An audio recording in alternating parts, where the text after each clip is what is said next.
Hello po mga kababayan, mga kalingap, kabisnes kapapi, kumusta po kayo? Good morning, magandang buhay po, Analisa Reality Vlog.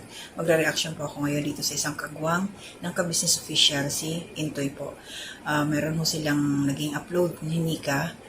May kinalaman po to doon sa kanilang problema at connected po ito doon sana sa reaction na gagawin ko nung bumisita si Nika sa Kabisnes Family House. Pero bagong lahat naman yung subscribers, welcome po sa aking munting kubo. Salamat po sa suporta ninyo, mga silent viewers, nagla-like, nag-share, mga commenters. Thank you po sa suporta at salamat po sa hindi ninyo pag-skip ng ads. Bahala na po si Lord magbigay ng more blessings po sa inyo na siksik, liglig at umaapaw. Dahil dito sa pagsusuporta ninyo sa aking mga ginagawang reaction.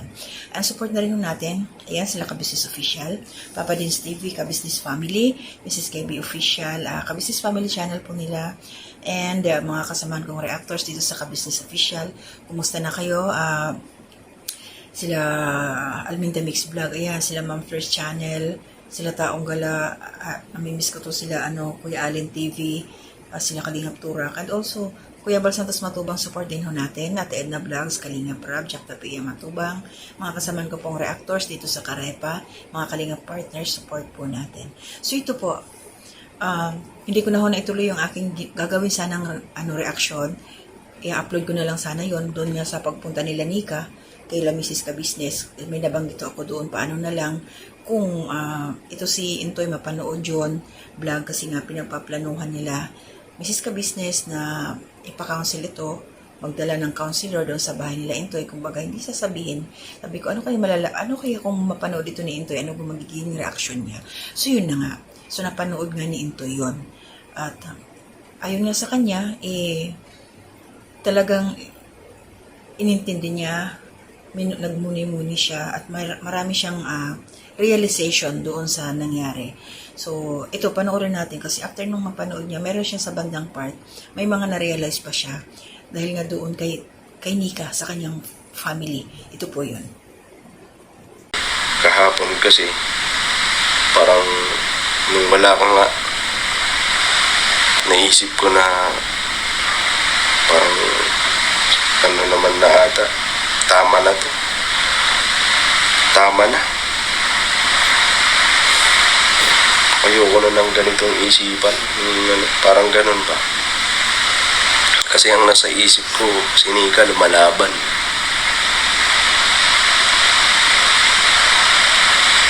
Si Nika, inaano niya na sana matapos nitong problema. Si Kuya lumalaban. Si Ate lumalaban. Madami. Tapos ako panghihinaan. Kaya yun ang ginawa ko. Pahangin ako ng pahangin. Motor-motor ako dyan. Gahanap ako ng anong pwedeng gawin. Maalis lang yung isipan ko sa mga negatibong bagay. At yun, basta makikipag-usap ako kay Kuya. Kaya abangan yung mga kabisnes na pupunta na kami doon. Hindi ko alam kung iba-vlog ni Kuya or ano.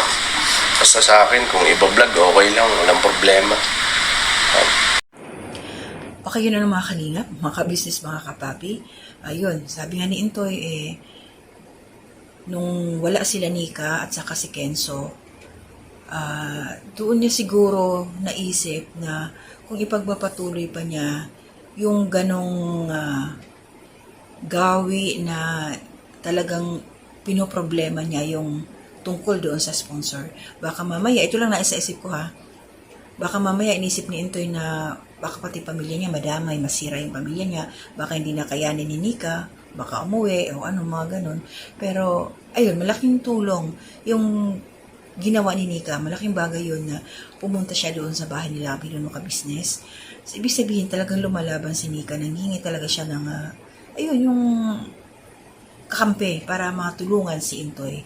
At least doon himasmasan na tauhan si Intoy. Kaya thank you Lord, salamat sa mga prayers nandiyan nakasubaybay at talagang nagmamahal ng tapat ng totoo nakasuporta kay Intoy.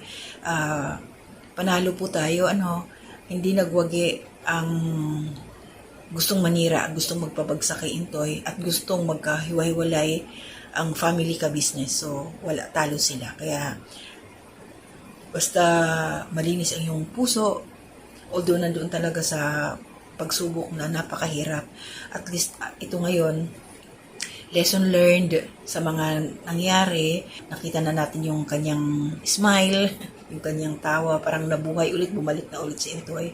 And then, alam ko meron ng upload, meron ng vlog na pumunta na sila doon kila Pinuno Ka-Business. Separate reaction po ako doon. So dito lang, yung emosyon natin, masaya na tayo. Si Nika, nakikita ko siya. Yung, syempre number 1, yung misis niya, na nakita niya na nagbago na bumalik na yung kanyang asawa. Yung ibig sabihin, yung pag-iisip, number 1 talaga na magiging masaya. Yung kanyang, ayan, yung kanyang may bahay. Kaya naiyak ako kay Nika na, syempre, tears of joy talaga na nakita mo yung asawa mo andyan na. Yun, di ba? So, masaya na tayo ngayon. Buhay na buhay uli ang ka-business family. Mga pagsubok, yun ang nagpapatatag talaga sa samahan. So, panalo tayo, clap-clap para sa ka-business family.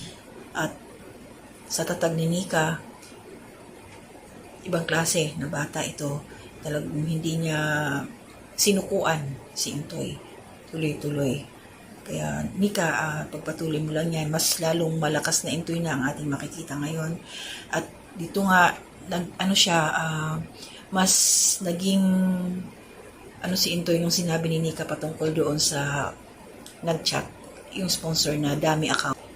Isa yun sa paraan na bumalik ang kumpiyansa ni Intoy dahil nga dami account, ginawaan lang siya ng kwento.